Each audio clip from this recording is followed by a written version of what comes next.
everyone. It's great to be back after such a long time. But of course, this wasn't the way I had expected to be back amongst all of you. Uh, a lot of pros and cons of the situation. The cons are, of course, that we cannot meet and have the live kind of a fun session inside the classroom. But something good about it is that I can reach all the 9 centers right from here, sitting at my home, and interact with you people.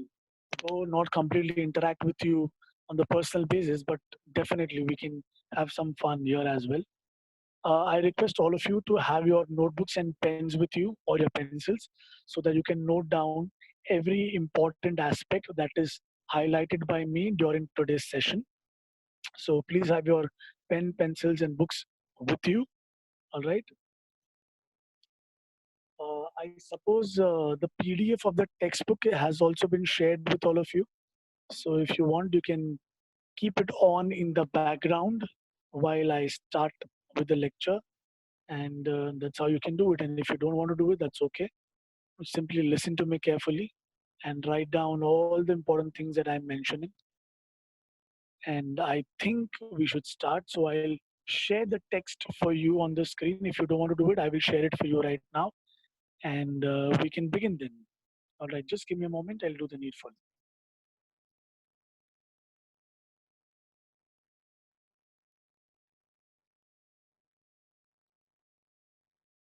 All right, so here it is.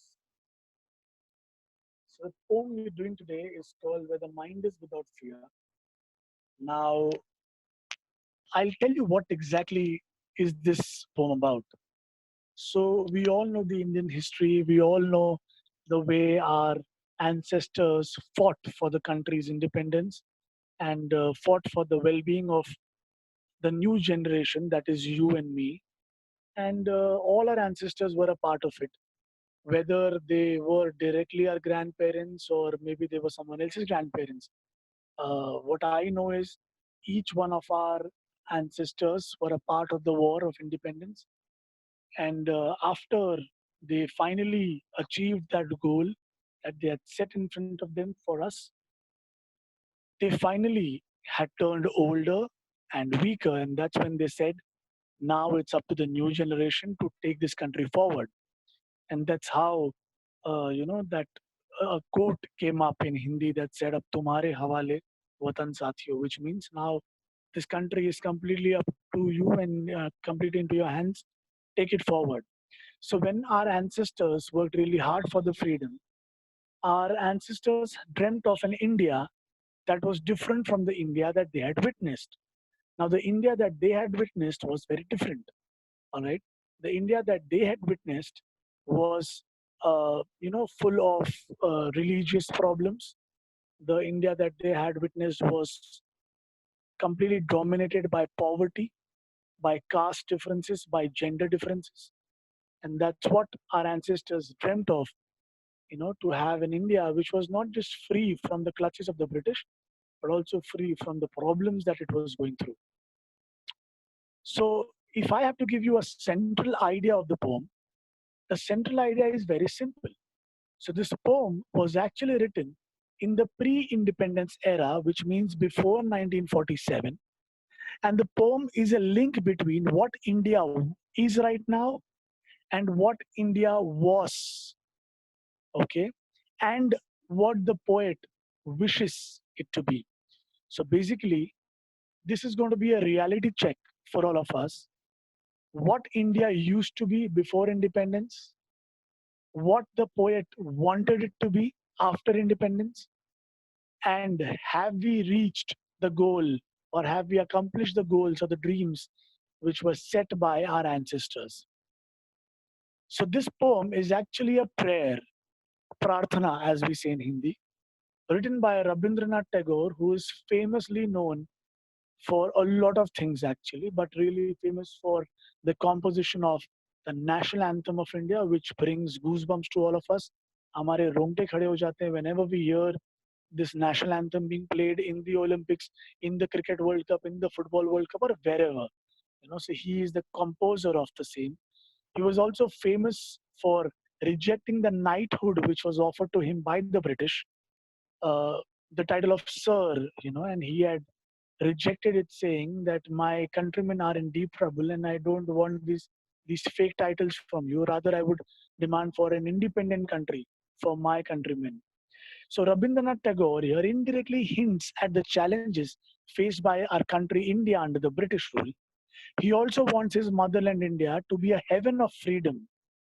He wants Indians to enjoy freedom, not just from the shackles of the British, but also religious freedom, where people can follow their own religion freely and happily, moral freedom, social freedom, and intellectual freedom too.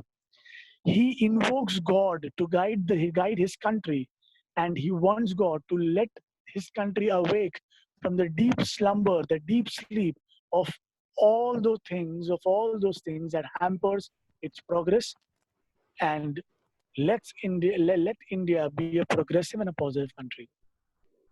So that's what is the central idea of the poem. So here on the screen, as you can see, we have something in the blue box that tells us about Rabindranath Tagore. So I'll just read it for you all once. So Rabindranath Tagore, who was born in 1861 and passed away in the year 1941 before India's freedom, was the author of Gitanjali, which was a very powerful book. Okay, and it is profoundly, deeply sensitive, fresh, and beautiful verse. He became the first non-European to win the Nobel Prize in Literature in 1913. So a lot of people around the world had won it, but he was the first non-European to have won this in the year 1913, the Nobel Prize. It's not Nobel Prize, it's Nobel Prize. The spelling is different if you see carefully. This poem is one of his vastly, that means hugely read and discussed poem. It was originally composed in Bengali and later he himself translated it into English. So, because Rabindranath Tagore was a Bengali, he wrote things in Bengali and then he was uh, an expert, a master of the English language, and he translated all his writings into English as well. This poem is from his Nobel Prize winning anthology, Gitanjali. So, Gitanjali se ली गई ये poem है, which I've already told you is a prarthana, a prayer. Tagore lived during the time when India was ruled by the British. In this poem, besides political freedom from British, Tagore also appeals to God for social, educational, and economic freedom for the people of India. All right, now we'll start reading the lines from the text and understand the meaning line by line. Where the mind is without fear and the head is held high. So, what Rabindranath Tagore is trying to say is he wants to live in a country where the mind is without fear. Please underline the phrase without fear. It means fearless. He wants the people's mind to be fearless. He wants the minds of his countrymen to be fearless. वो time पर when we were ruled by British, we were really scared of everything. हमारे अंदर बहुत ज़्यादा डर था. We were hesitant about doing the right things as well. And that's where he says he wants India to be a country where the minds of the people, of all the countrymen, are without fear. डर नहीं होना चाहिए किसी के अंदर. He wants everyone to be brave. And the head is held high. Please underline this part. This the head is held high speaks about dignity of labor. Dignity, Dignity, which is also called self-respect. He wants people to have self-respect. During the British rule, the Indians had completely lost their self-respect. If you watch movies that were depicted on the India's freedom, in India's freedom struggle and freedom fight, for example, movies like The Legend of Bhagat Singh, Shahid-e-Azam, and many more, Lagan also, you would see how Indians had lost their self-respect completely. They did not have respect for their own selves in their own eyes. So he wants Indians to be, to have their head held high, to live their life with self-respect and dignity. हर एक की इज्जत होनी चाहिए, चाहे वो कोई छोटा काम करता हो या कोई बड़ा काम. वैसे, if you ask me, there is no work or no job which is small or big, or छोटा और बड़ा. But whatever it is, whether you earn less or more, he wanted India to have pride in what they were and to hold their head high. The next line says, when knowledge is free. Now, free over here has a lot of meanings. Knowledge is definitely education. When he says knowledge is free, he first thing he's trying to say is in those days, pre-British, pre-independence era, in a lot of rural areas, education was actually a prerogative of the rich. जो पैसे वाले थे, the ones who were rich could afford education. The people who had the higher caste were the only ones who had the right to get educated, and the others couldn't get knowledge. So he says he wanted India to be a country where knowledge was free. पढ़ाई के लिए पैसे ना भरने पड़े. All right. Now here you could contradict by saying, "Sir, we are still paying money." If you still see, there is a lot of discrimination in the education. If you go to the schools where the rich study, the education level is different because the fee that they pay is also really high. And if you go to the government schools, the BMC schools also, you see the level is not that great. The reason is that, the government doesn't charge fees. But it's not that the government hasn't done its bit. It has done its bit. It's just the people who have to make sure that knowledge actually becomes free for everybody in the country. Another meaning for free is that knowledge should not be confined within the four walls of the classroom. Okay, knowledge should be free. Students and everyone can gain knowledge from everywhere around them.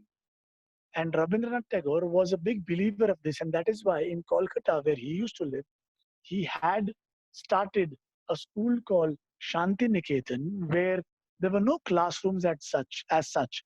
So students used to sit beneath the tree, the banyan tree, and would study. They would study, wherever they felt like studying. They would study amidst nature. So that was another meaning of when knowledge is free. Another problem with regards to education was the gender bias. Like I already spoke about the caste and the financial parameters that used to spoil education and educational facilities. Similarly, gender was another problem. So we all know in Maharashtra especially, Mahatma Jyotirao Phule and his wife Savitribai Phule were the two pioneers who actually fought for the women's right to educate themselves. And we all truly believe that when a woman in the family is educated, the entire family gets educated. So that's what he meant when he said the knowledge is free. So there were three meanings to it. The next line says, where the world has not been broken up into fragments. I want you all to underline the word fragments. And if the meaning is already there, I'm sure you don't have to write the meaning. The word fragments mean small parts broken off or separated from something. So he says, but the world has not been broken up into fragments. He wanted to live in the world or in the country where the entire country of the world was not broken up into pieces. Now here once again we have two interpretations. When he says the world, it was that era where the world had already been a witness to two world wars, and the entire world was broken into pieces because everybody was fighting to annex their own kingdoms. It also speaks about the fragments that we had within our own country. The next line says he doesn't want the world to be broken up into fragments and his country to be broken by narrow domestic walls. Narrow domestic walls. Domestic is India, which is very clear. Domestic matlab India. The narrow domestic walls over here are basically the divisions on the basis of religion, caste, class, and skin color in societies and between countries. So a lot of countries were fighting because of different religion, because of different skin color, racism as we call it.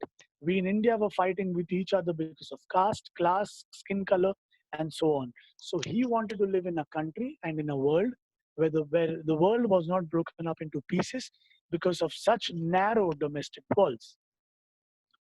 The next line he says he wants to live in a country where words come out from the depth of truth. This line speaks about honesty. He wanted his countrymen to be honest. Now, the next question is, if you look at today's situation, is the country completely honest? No. There are many government authorities who are very honest, but there are many who are corrupt. So definitely our ancestors did not want this to happen. So Rabindranath Tagore says that he wanted to live in the country where the words came out of the depth of truth, where everybody was honest. He next says, where tireless striving stretches its arms towards perfection. So, this is a little complicated line. Let us understand the meaning of the line part by part. The meaning of the phrase tireless striving. The phrase tireless striving means continuous efforts and hard work. I hope you're writing the meaning of the things which are not there in the textbook. Okay? So tireless striving means continuous efforts and hard work, stretches its arms, which means aiming at achieving a goal. Stretches its arms means to aim at achieving a goal towards perfection. So he says, I wish to live in a country where the people work hard continuously and aim at achieving perfection. जहां पर लोग सिर्फ काम चलाने के लिए अरे काम चल जाएगा ये एटीट्यूड से काम ना करें. They work with the attitude of achieving perfection, where everything is so perfect that nothing goes wrong. Because slight imperfection can actually cause a lot of havoc in the country. Just imagine if the person who maintains the railway tracks isn't someone who strives for perfection.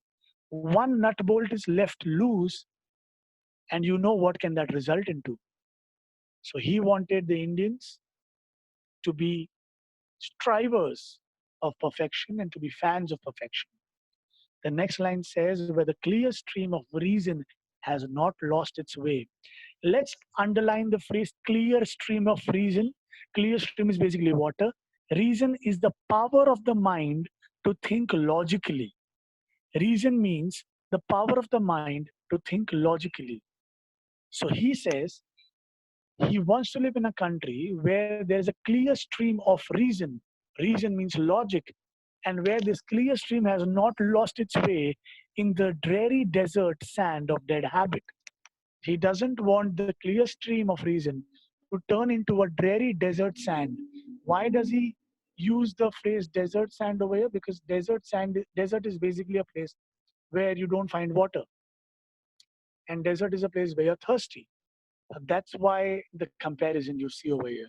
So he says he wants to live in a country where there is a clear stream, a stream of water, okay, of logic, and this stream of water has not got lost in a dreary. The meaning of the word dreary is dull or repetitive, depressing, dull or repetitive. Of dead habit, dead habit means old traditional rituals and customs. These two lines, you can mark it down or write it down there. These two lines speak about the superstitious habits and the superstitious beliefs of the Indians that were prevalent in that age and era, where people believed in blind faith more than logical reasoning. Okay. For example, some people, some person, or some Baba would go to a village and say, I can walk on, I can walk on burning coal. Just a moment. Yeah, some saint goes and says, I can walk on burning coal. So people would be really awestruck by that claim, and they would go and see, and he would actually walk on burning coal, and people would feel that he's a magician. But guys, let us think logically. When coal is burnt for a good amount of time, the burning coal covers itself with a lot of layers of ash. And when you start walking on burning coal, you will not walk really aram se and relaxed. You'll walk a little faster. So by the time you raise your foot, one foot, from the coal, from the coal bed, before the heat is transferred to your leg or your skin, and you burn it, your leg is off, your one foot is off. And because you walk so fast, before the heat reaches your skin, there's no burn because you've already gone ahead. So there is logic to everything, but Indians in those days did not believe in logic. They believed only in superstition. The next line says, in the next line, he's actually praying to God and telling him and invoking him. He wants to live in the world, in the country where the mind is led forward by thee. Led forward, please write the meaning, guided. Led forward is guided. By thee, thee is archaic English, old English, Archaic. archaic English. Here, thee means you, and you means God. So, beside thee, you can write you, and you means God. So, he's asking God to lead forward the minds of the people of his country into an ever widening thought and action. Ever widening is broadening. Okay. So, basically, we Indians were dogmatic, narrow minded, choti soch thi hamari, and he wants God to guide us into a world where people's thoughts and action are both broad minded. सोच भी broad minded होनी चाहिए और आपके actions भी आप सोचे कुछ और करें कुछ. That doesn't make sense. Okay, that's called hypocrisy. You might go and fight for the girls' education out in the society and don't let your own daughter study. That's narrow mindedness. So it's not just our thoughts that have to be broad minded, but also our actions. And he wants God to guide us there. He wants God to guide us into the heaven of freedom. He says, into that heaven of freedom, my Father, let my country awake. Here, the meaning of the phrase heaven or for heaven of freedom means condition of total freedom of good thoughts, good words, and good action. You can take this down. Condition of total freedom of good thoughts, good words, and good action. I'll repeat again. Condition of total freedom of good thoughts, good words, and good action. So he wants God to awaken his country and his people into the ever widening thought, okay, where everyone has the freedom to study, to acquire knowledge, where people have the self-respect, they are fearless, they do not fight for those narrow domestic things. Everybody strives for perfection. There is logical reasoning to everything and no blind belief, blind faith. And in the end, praise to God to guide the entire nation into the heaven of freedom, where everybody is broad minded and there's freedom to every single thing. I will now mention certain figures of speech for all of you. All right. And these figures of speech are going to be helpful. So please note down the figures of speech as I go on. So we speak about the line where the mind is without fear and the head is held high. The first line here, the figure of speech is alliteration. Why alliteration? Because there's a repetition of the initial sound of certain words like head, held, high. They all have their initial sounds repeated, the sound of H. And that's why the first line is alliteration.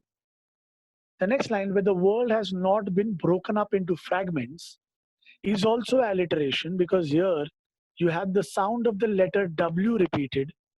Where and world, दोनों में W का sound repeat हो रहा है. The next line that says, where words come out from the depth of the heart, it's once again alliteration because we have the letter W being repeated, the sound of the letter, not just a letter, the sound of the letter W in where and words. We then go on to the next line that says, where tireless striving stretches its arms towards perfection. Here we have alliteration because striving and stretches have the sound of S and T together.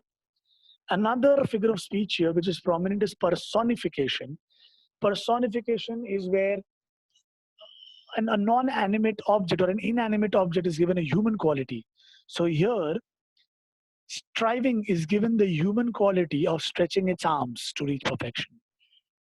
Do not worry, I will be sending this PDF to you after the lecture so you can go through it carefully. Do not worry about this.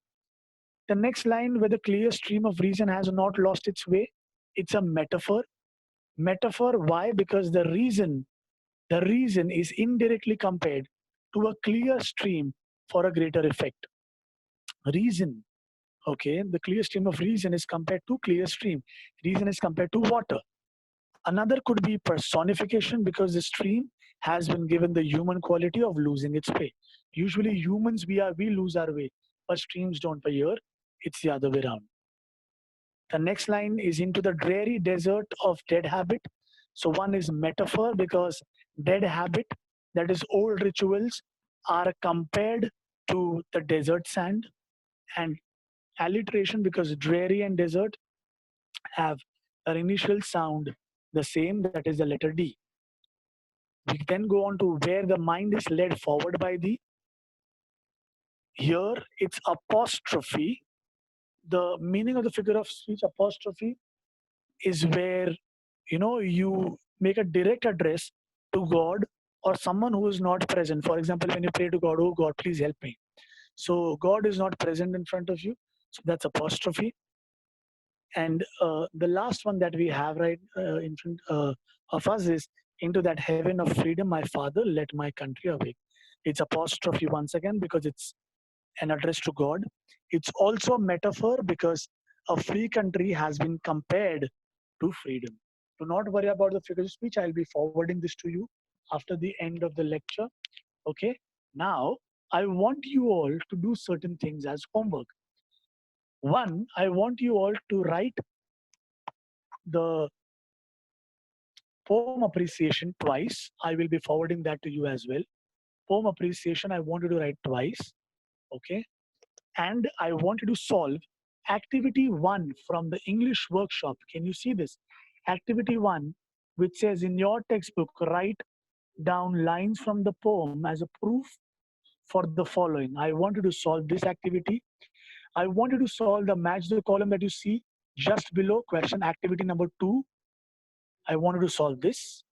And then I want you to do activity number four, where you see this green box. Read the poem carefully and complete the table after discussion in pairs. Of course, you will have no one to discuss this with, but you can do it on your own as well. All right. So I want you to do four things. At first, I want you to do the poem appreciation twice. Activity number one from English workshop, activity number two, and activity number four. This is going to be your homework. So, guys, as of now, we are done with